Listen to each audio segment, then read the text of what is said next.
দীঘায় গেলাম সুস্থ হয়ে আর ফিরলাম অসুস্থ হয়ে। এই যে এই হাতে এখনও টিটেনাস নেওয়া। কি হয়েছিল সেটাই আমি বলছি। Hello everyone, welcome back to my channel glam girl Sushmita. আশা করছি তোমরা খুব ভালো আছো আর আমি ভালো আছি। আর তোমরা অনেকেই জানো যে আমরা দীঘা গিয়েছিলাম, আমি বেশ ভালোই ভ্লগ করছিলাম, কিন্তু বিপদ যে বলে কয়ে আসে না সেটাই মানে কাল হলো। কি বিপদ হয়েছিল? বিপদটা হয়েছিল আমরা বেশ ভালোই ঘুরেছি, ঘুরে টুরে ফেরার মানে যেদিন ফিরবো তার আগের দিন রাতে সবাই তো কেনাকাটা করে, তো আমিও কেনাকাটা করতেই গিয়েছিলাম।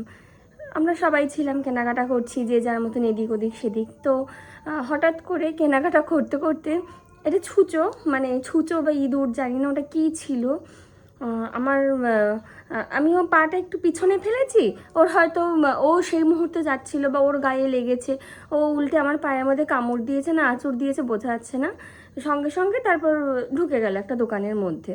মানে ওটা ছুঁচোই ছিল, রাত্রেবেলাতে ম্যাক্সিমাম ছুঁচো বা ইঁদুর এটাই থাকে, ছোট ছিল বোঝা গেল যে ছুঁচো। তো ওটাই আমার পায়ের মধ্যে দেখলাম, সঙ্গে সঙ্গে একটুখানি রক্ত বেরোলো। এবার ভীষণ তো মন খারাপ, কেনাকাটা সব বাদ দিয়ে দিলাম যে কিনবই না।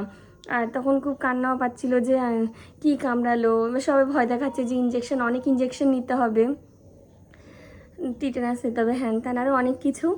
তো আর কি, এখন বলছি হাসি পাচ্ছে, কিন্তু ওই সময়টা যে কি ভয়ের মধ্যে দিয়ে কেটেছে আমি নিজেও বলতে পারবো না।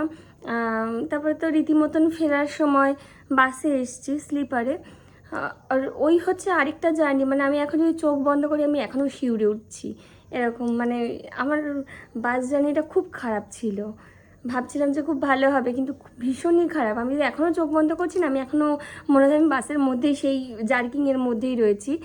ওখানে আমি কন্টিনিউ বমি করে গেছি, প্লাস্টিক ছিল, আমার বর ধরছে আমি বমি করছি, এরকম একটা মানে কিচ্ছু পেটে রাখতে পারছিলাম না। 6 ঘন্টা 7 ঘন্টার জার্নি তোমরা জানো এখান থেকে।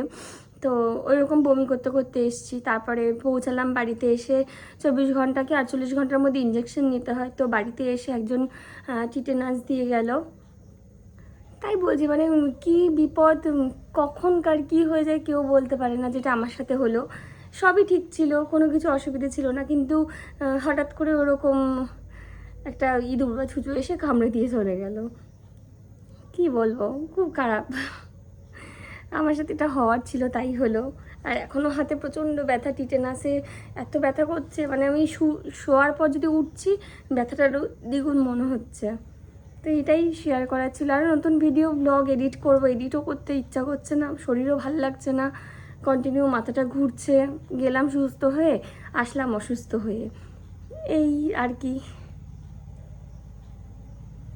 ঠিক আছে, ভালো থেকো, সুস্থ থেকো।